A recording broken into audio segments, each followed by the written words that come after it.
শেষ মুহূর্তে সাক্ষ্যদের বাড়িতে এসে সাক্ষ্যকে জড়িয়ে ধরে নিজের মনের কথা জানাল ঝিল।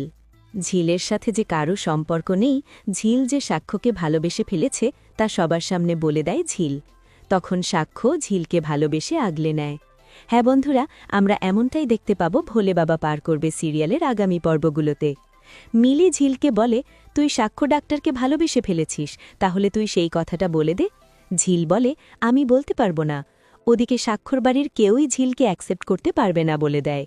এমনকি সাক্ষর বোনেরাও বলে ঝিলের মনটা খুব ভালো, কিন্তু ওর যে স্ট্যাটাস, ওকে তারা নিজের বৌদি বলে পরিচয় দিতে পারবে না।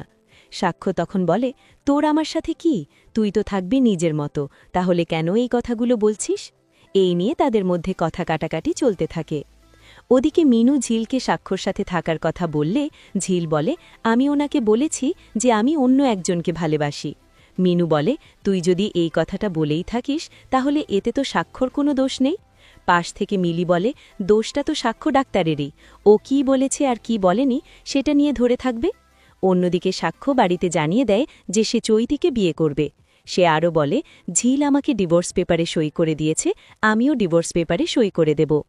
সেই মুহূর্তে সেখানে হাজির হয় ঝিল, আর ঝিল চিৎকার করে বলে, না, আমি ডিভোর্স পেপারে সই করিনি, আমি আপনাকে ভালোবাসি সাক্ষ্যবাবু, তবে ওই চৈতি ম্যাম আমাকে অনেক অপমান করেছে, আমাকে বলেছে আপনাকে ডিভোর্স দিতে।